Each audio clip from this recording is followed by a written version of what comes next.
Sport is tough. It reduces you to tears when you win, but it also causes heartbreak.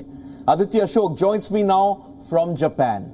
Aditi, what a performance from you. Not the result that perhaps you and I and perhaps the rest of India were hoping, but you've just written yourself into the history books.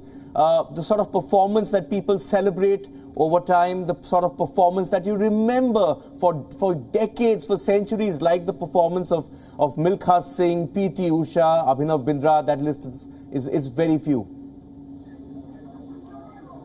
Yes, for sure. I mean, you don't want to finish fourth at an Olympics, you know. You come here to finish top 3 and get a medal, but I'm still happy with the way I played and happy that, you know, women's golf got a lot of attention in India.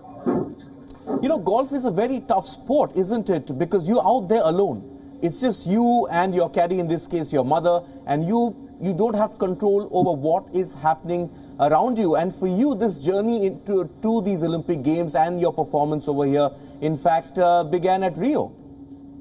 Yes, for sure. Getting there was, at the time, qualifying was a bit hard. I was one of the last few to get in at Rio, and I wanted to be an Olympian the minute I heard golf was part of the Olympics. So I worked towards it, you know, ever since I was an amateur, almost from 2014 onwards to make it to Rio. 2012 onwards, actually. And so I finally did, and that was a huge accomplishment. And I was in contention early on in Rio, which was also great, but that was my rookie season and I wasn't as experienced as I guess I am right now. So this week I could really focus on contending and trying to win a medal than, you know, just participating and soaking the experience. Yes, and let's just read out some of the people who have been tweeting, you know, this morning. You know, just so many people reacting. The Prime Minister, Mr. Modi, Abhinav Bindra, India's only gold medalist, Mahesh Bhupati, who along with Leander Paes came fourth at Athens. You know, golf has always sort of, Aditi, been looked upon as this very elite sport. But today you've achieved the sort of impossible. You've put golf into every Indian household. How does Indian golf sort of take it from here? How does women golf sort of now sort of turn it around from here? Because you've achieved that impossible dream of making people aware of what the sport is, which it's taken so long to get here.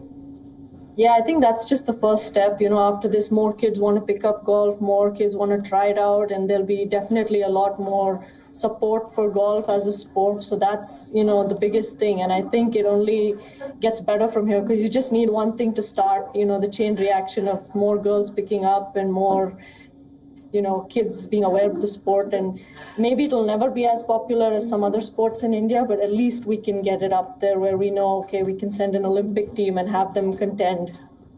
Yes, you've given the sport hope, Aditi. You've given the sport hope at what you've achieved. You know, you will be disappointed at the moment, but there are fine margins in sport. If only that birdie putt had just, you know, come out. But you've got to be very proud of your performance, and really, thank you so much for giving us so much joy over these last 4 days. I know it's going to be tough for the next few days, but as I said just a short while back, you've put Indian golf right into the mind space of every Indian sports fan. Thank you so much. Thank you. Thanks for having me.